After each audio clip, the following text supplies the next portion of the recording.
ఓం మన్నాద శ్రీ జగన్నాథ మద్గురుం శ్రీ జగద్గురుం మమాత్మా సర్వభూతాత్మా తస్మై శ్రీ గురవే నమః. దివ్యాత్మస్వరూపులైన ప్రియ ఆత్మబంధువులారా, మనం కొంతకాలంగా ఈ ఆధ్యాత్మిక ప్రవచనములను జరుపుకుంటున్నాం. ఈనాడు మన ప్రవచనములలో జ్ఞానం కలిగిన వారు ఏ విధముగా మసులుకుంటారు, ఏ విధముగా సమాజానికి ఆదర్శవంతులవుతారు, ఏ విధముగా వారిని మనం గుర్తించాలి అనేటువంటి అంశం పైన ఈనాడు మనకున్న పరిజ్ఞానంలో ప్రస్తావన చేద్దాం. గీతాచార్యులు వారు భగవద్గీతలో చెప్పని విషయం అంటూ లేదు. నిష్కామ కర్మయోగము దగ్గర నుండి, యోగము దగ్గర నుండి, స్థితప్రజ్ఞుని దగ్గర నుండి, గుణాతీత స్థితి నుండి చివరగా మోక్ష సన్యాస యోగము వరకు 18 అధ్యాయములలో మానవుడికి కావలసినటువంటి సాధన, కావలసినటువంటి నిష్కామ కర్మయోగము, జన్మను తరింపజేసుకునేటువంటి జ్ఞానాన్ని మనకు అందజేశాడు. కర్మయోగి చూస్తే తనకు అనుకూలంగా ఉన్నట్టుంటుంది భగవద్గీత. భక్తి యోగములో అనన్య భక్తిని గురించి బోధించేటప్పుడు నా కోసమే కృష్ణ పరమాత్మ చెప్పాడేమో, భక్తులకు సంబంధించిందే అనిపిస్తుంది మనకు. జ్ఞానులు భగవద్గీతను చూసినట్లయితే మొత్తం జ్ఞానమయమే భగవద్గీత అంటారు.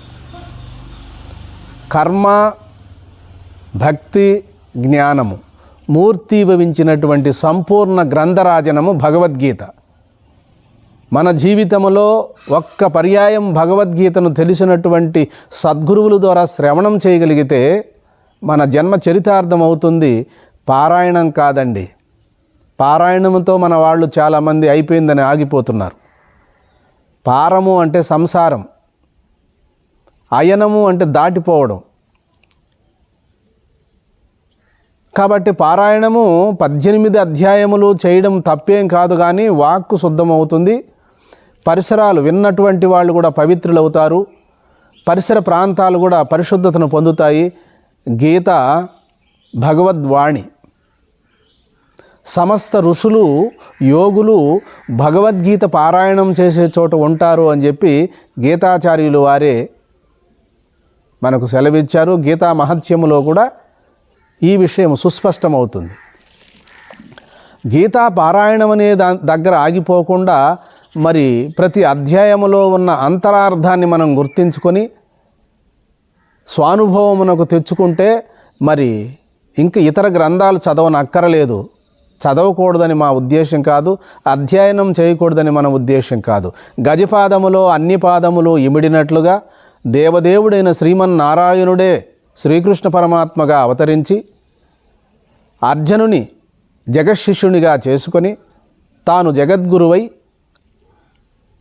ప్రబోధించిన ఏకైకమైనటువంటి గ్రంథరాజనము శ్రీమద్ భగవద్గీత. భగవద్గీతకు మించినటువంటి గీత లేదు. గీత నేర్చుకో, నీ రాత మార్చుకో. కాబట్టి ఎందరో మహాత్ములు భగవద్గీతకు నిర్వచనం ఇచ్చారు. భగవద్గీతను మించినటువంటి గ్రంథరాజనం లేదని. అది మనం చెప్పనక్కరలేదు. సూర్యుడిని మనము ప్రశంసించనక్కరలేదు.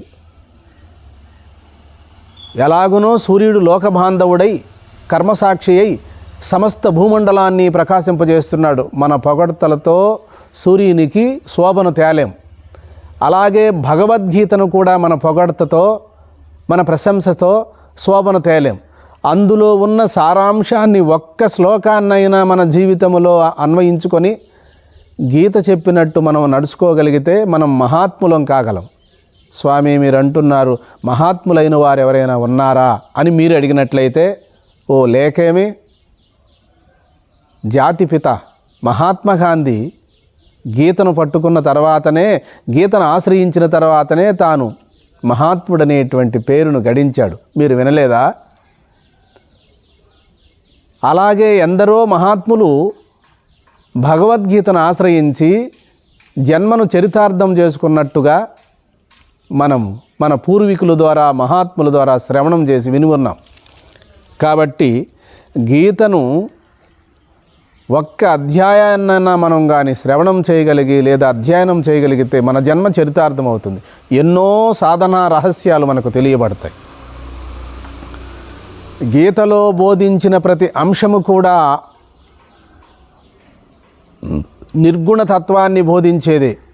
సాంఖ్యమును మనం అనుకుంటాం, ఇది కపిల సాంఖ్యం కాదు.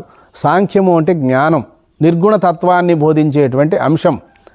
మీరు చూడండి, భగవద్గీతలో 2వ అధ్యాయంలోనే మనకు గీత సారాంశమంతా దొరుకుతుంది మనకు.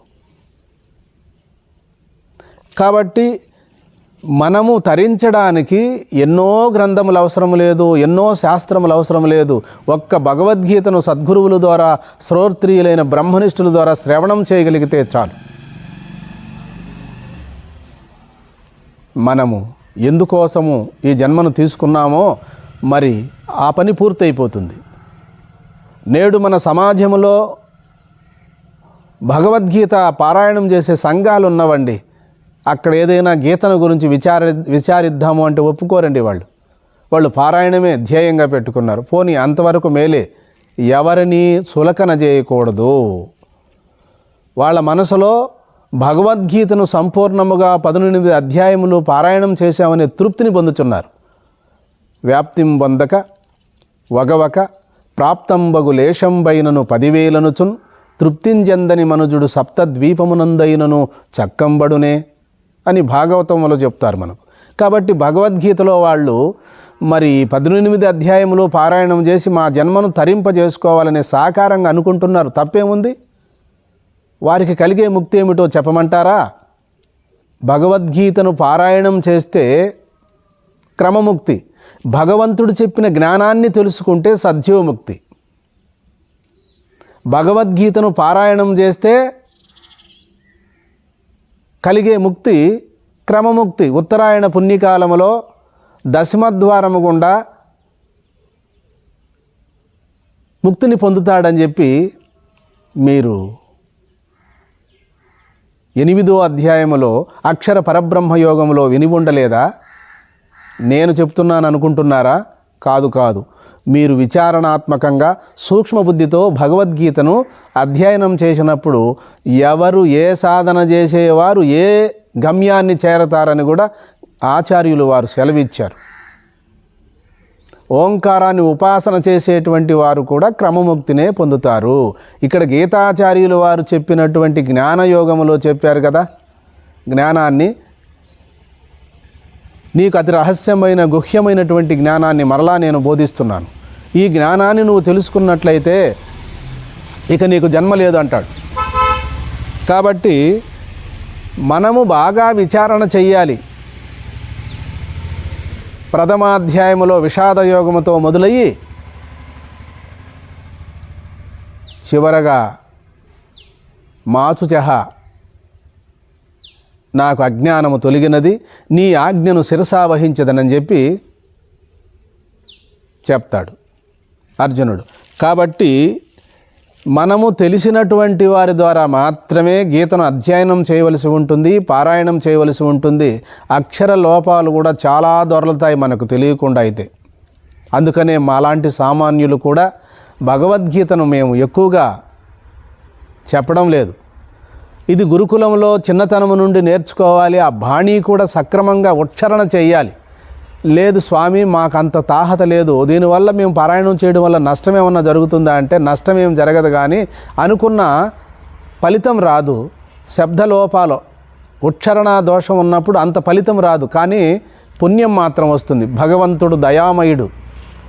ఒకవేళ ఏదైనా చిన్న పొరపాట్లు దొలినా అది ఈశ్వరార్పణ భావనతో చివరగా ఓంకారముతో ప్రారంభిస్తాము, ఓంకారముతో అంతము చేస్తాము. ఏదైనా దోషాలు ఉన్నప్పుడు ఆ ఓంకారమే మనకు పరమ పవిత్రము చేస్తుంది.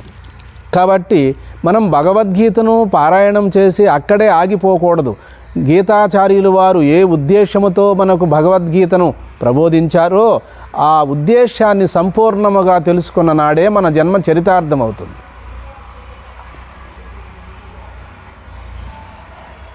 18వ అధ్యాయములో మోక్ష సన్యాస యోగములో ప్రబోధించారు ఆచార్యులు వారు. మోక్షాన్ని కూడా సన్నిసింపుము. చూడండి, ఇక్కడ వస్తుంది సారం. మోక్షాన్ని సన్నిసింపుము అంటే మోక్షాన్ని పొందాలనేటువంటి ఆ సంకల్పాన్ని, ఆ ఆలోచన కూడా వదిలిపెట్టు. ఎందుకని? అసలు నీ స్వరూపమే మోక్ష స్వరూపము. మోహక్షయమే మోక్షము. నువ్వు కొత్తగా పొందవలసిందేమీ లేదు. మొదటి అధ్యాయంలో మనకు సగుణాన్ని చెప్పుకుంటూ వచ్చారు, ఉపాసనలు చెప్పుకుంటూ వచ్చారు, నిష్కామ కర్మయోగాన్ని చెప్పుకుంటూ వచ్చారు, మరి ఆహార వ్యవహారాన్ని గురించి చెప్పుకుంటూ వచ్చారు, గుణాతీతుడు ఏ విధంగా ఉంటాడో చెప్పుకుంటూ వచ్చాడు, స్థితప్రజ్ఞుడు ఏ విధంగా ఉంటాడో చెప్పుకుంటూ వచ్చాడు. అన్నిటినీ చెప్పుకుంటూ 17లోనూ 18లోనూ ఉన్న విషయాన్నంతా కూలాంకషంగా మనకు ప్రబోధ చేశారు. అసలు బ్రహ్మజ్ఞానం పొందినటువంటి వాళ్ళు ఎలా ఉంటారని కదా మన ప్రవచనం. బ్రహ్మభూత ప్రసన్నాత్మ నశోషతి నకాంక్షతి సమః సర్వేషు భూతేషు మద్భక్తిం లభతే పరాం. బ్రహ్మరూపమును బ్రాహ్మీ స్థితి పొందినవాడు దేన్ని గూర్చియు దుఃఖింపడు, దేన్నీ కోరడు. సమస్త ప్రాణులను తన వలనే చూసుకుంటూ నా యందలి ఉత్తమ భక్తిని పొందుతాడని చెప్పి 18వ అధ్యాయములో 54వ శ్లోకములో గీతాచార్యులు వారు సెలవిచ్చారు. జ్ఞాని ఎలా ఉంటాడు అని కదా మన ప్రవచనం చెప్పుకున్నాం మొదట్లో. సమః శత్రుషమిత్రేష మానవమానయోః శీతోష్ణతి సుఖదుఃఖేషు సమస్సంగ వివర్జితః. మానా అవమానముల యందును శత్రుమిత్రుల యందును సమదృష్టి కలిగి ఉంటాడు జ్ఞాని. మనం చెప్పుకోనక్కర్లేదు, గీతాచార్యులు వారే సెలవిచ్చారు. జ్ఞాని ఎలా ఉంటాడు అంటే అన్ని పనులు చేస్తూనే ఉంటాడు. తన స్వరూపాన్ని, పరమాత్మ స్వరూపాన్ని రెండూ ఒకటేనని చెప్పి అచ్యుతుడై ఉంటాడు. అంటే చ్యుతమోటి జారడం. వ్యవహారిక దశలో కూడా తన స్వరూపాన్ని కోల్పోడు. జ్ఞాని ఎప్పుడూ కూడా దేహం కర్తవ్యముల వైపు, ఆత్మ పరమాత్మ వైపు, తానెప్పుడు పరమాత్మ స్వరూపుడై మిగిలుంటాడు. కాబట్టి జ్ఞాని ఎలా నడుచుకుంటాడో, ఎలా ఉంటాడని కదా మనం ఉపక్రమంలో చెప్పుకున్నాము. జ్ఞాని నిర్లిప్తుడై సాక్షిభావనతో తటస్థంగా జీవిస్తాడు. మరి 5వ అధ్యాయములో 8వ శ్లోకం చెప్పారుగా, పశ్యన్ శృణ్వన్ జిగ్రన్ అని. ఏమి చేస్తూ ఉండినా, తింటున్నా, తిరుగుతున్నా, ఆగ్రాణిస్తున్నా, చూస్తున్నా, స్పర్శిస్తున్నా, ఏమి చేస్తున్నప్పటికీ కూడా ఇంద్రియములు ఆయా విషయముల యందు పరిగెడుచున్నవే కానీ నాకు ఏ విధమైనటువంటి విఘాతం లేదు, నేను ఇంద్రియములకు సాక్షిగా ఉన్నాను అనుకుంటాడు. లేదా అనుకోడు, అతనికి సంకల్పములే ఉండవంటాడు. కాబట్టి భగవద్గీతను మనము పారాయణ గ్రంథముగా కాదు, మూర్తి వివించిన సంపూర్ణమైన జ్ఞాన గ్రంథం. కృష్ణ పరమాత్మగా బోధించలేదు, కృష్ణ వాచ అని లేదు అక్కడ భగవద్గీతలో. భగవాను, శ్రీ భగవాను వాచ అని ఉంది. అంటే అర్జునునికి భగవద్గీతను బోధించే సమయంలో భగవంతుడై బోధించాడు, నారాయణ స్వరూపుడై బోధించాడు భగవద్గీతను. కాబట్టి ఒక్క శ్లోకమైనా మనము తెలుసుకొని శ్రవణం చేసి కంఠస్థం చేసుకోగలిగితే మన భారతీయ సనాతన గ్రంథం భగవద్గీత. అన్ని ఉపనిషత్తుల సారము చూడండి మీరు భగవద్గీతలో. శ్రీమద్ భగవద్గీత ఉపనిషత్సు బ్రహ్మ విద్యాయాం యోగశాస్త్రే శ్రీకృష్ణార్జున సంవాదే అని ఉంటుంది. చివరగా ప్రతి అధ్యాయమునకు యోగము, యోగమనే శబ్దాన్ని, సాంకేతిక పదాన్ని ఉపయోగించాడు ఆచార్యులు వారు.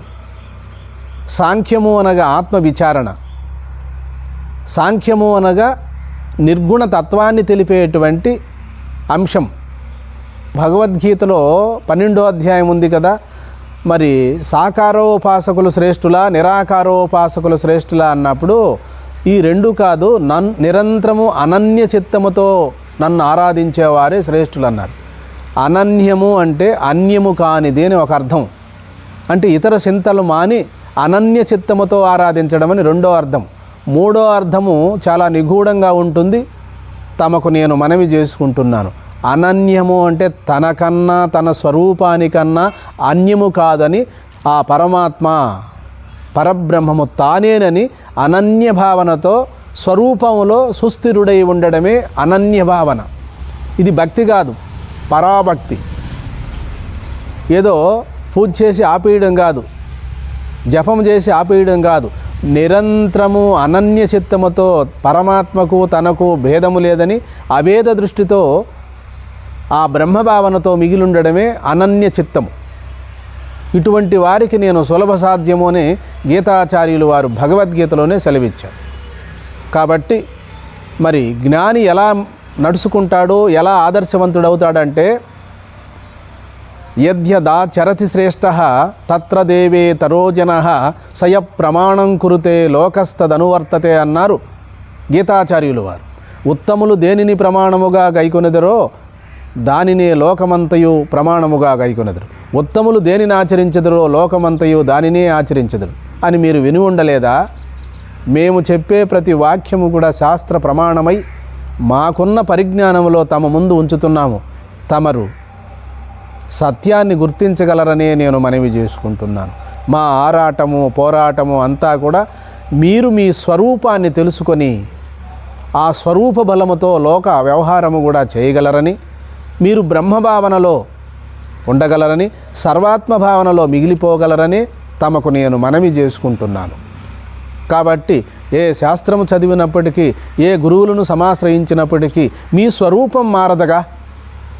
దేశాలు మారినా, కాలాలు మారినా నేననే స్పృహ మారదు, నేననే స్ఫురణ మారదు, ఆ సత్తా స్ఫూర్తి మారదు.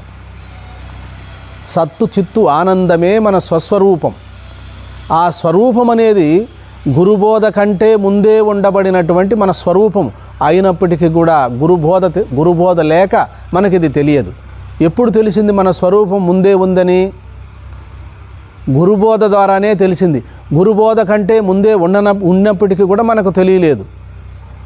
సద్గురువుల ద్వారా నీవు శ్రవణం చేసినప్పుడే ఓహో, నేను ధ్యానం చేయబడేటువంటి సద్వస్తువు నా స్వరూపమే, నేను పొందాలనుకునేటువంటి ఆత్మదర్శనము నేనే, అహం బ్రహ్మాస్మి అయ్యున్నాననే బోధ ఎప్పుడు తెలిసినది?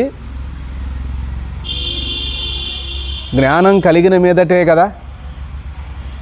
అదే విధముగా భూత వస్తువు అన్నారు శంకరాచార్యులు వారు. సిద్ధం బుద్ధం ముక్తం సర్వశక్తి సమన్వితం. ఇదే సర్వజనీనము, సార్వత్రికము, పూర్ణ అనుభవం. మనము విచారించే అంశము, మనము ప్రయత్నించే సాధనము మన స్వరూపమై ఉన్నది. అది సాధక దశలో తెలియలేదు కనుక సద్గురువుల ద్వారా తెలుసుకొని ఇప్పుడే జన్మ సాఫల్యము చేసుకోవలసినదిగా, జన్మ సార్థక్యము చేసుకోవలసినదిగా తమకు నేను మనవి చేసుకుంటున్నాను. విసుగు విరామం లేకుండా చెప్పిన విషయాలనే పలుమార్లు చెప్తున్నాను. పునరుక్తి దోషం ఉండదు కనుక మీరు పదే పదే వినడం వల్ల మీకు బాగా జ్ఞానం అబ్బుతుందనే మేము నమ్ముతున్నాము. మీరు అందరూ గురువులు బోధించేది వినండి. తేనెటీగ పుష్పములు యందువాలి మకరందాన్ని తీసుకున్నట్టుగా శిష్యులు పలు రకములైనటువంటి గురువులను సమాశ్రయించి వారి బోధనలను, వారి గ్రంథములను మీరు పరిశీలన చేయండి. అందులో మనము కూడా చెప్పే మా ప్రవచనాలు కూడా మీరు వినండి. మీకు సులభగ్రాహ్యం అయితేనే వీటిని స్వీకరించండి. లేదా టైం వేస్ట్ చేసుకోకుండా మీకు ఏ గురువు మీద పరిపూర్ణ విశ్వాసం ఉంటుందో, ఏ శాస్త్రం మీద మీకు విశ్వాసం ఉంటుందో మీరు టయాన్ని వేస్ట్ చేసుకోకుండా అక్కడే మీరు తరించండి. ఎందుకని మేము ఎందుకు చెప్తున్నామంటే, మీలో ఉన్నది కూడా నేనే గనుక, నాలో ఉన్నది కూడా మీరే గనుక. కాబట్టి ఎక్కడా వైషమ్యానికి అవకాశమే లేదు. ఈనాడు మీకు తెలిసినా తెలియకపోయినా జగమెరిగిన సత్యము, యథార్థము మన స్వరూపమే అన్ని భూతాలలో ఉన్నది. భూతము అంటే పుట్టినదే అని. అందుకని భగవద్గీతలో 13వ అధ్యాయములో క్షేత్ర విభాగ యోగములో క్షేత్రజ్ఞం శాపిమాం విద్ది సర్వక్షేత్రేషు భారత అన్నారుగా గీతాచార్యులు వారు. విభిన్న భూతాలలో అభివ్యక్తమయ్యేటువంటి ఏకాత్మను, ఉపాధిలో ఉండే పురుషోత్తముని తెలుసుకొని జన్మను తరింపజేసుకోమని కదా గీతాచార్యులు వారు 13వ అధ్యాయములో క్షేత్ర విభాగ యోగాన్ని చేసుకొని ఇదే నిజమైన జ్ఞానము, అన్ని క్షేత్రములలో ఉన్నది కూడా పురుషుడే, ఈ పురుషుడు పురుషోత్తముని తెలుసుకొని పరిపూర్ణ పరబ్రహ్మముగా మిగిలిపోమ్మని కదా. పురము అంటే శరీరం. నవద్వార పురే దేహి, పురుషుడు అంటే పూర్ణముగా వ్యాపించిన వాడని. మనోబుద్ధులతో మనము ఈ దేహమే నేను అనుకున్నాం. ఈ దేహముల నుండి విడిబడి పూర్ణస్వరూపమై పరిపూర్ణ పరబ్రహ్మముగా మిగిలిపోవడమే కదా గీతాచార్యులు వారు చెప్పినది, బోధించినది. కాబట్టి మరి జ్ఞాని ఎలా ఉంటాడంటే సర్వాత్మ భావనలో ఉంటాడు, ఏకాత్మ భావనలో ఉంటాడు, అందరి మధ్యలో ఉంటాడు. లోక వ్యవహారము జరుగుతూ ఉంటుంది తన పాటికి తాను. అది ప్రారబ్ధానికి వదిలేస్తాడు దేహాన్ని. జరగవలసినది ఏ విధంగా ఉండాలనో అది జరిగియే పోతుంది.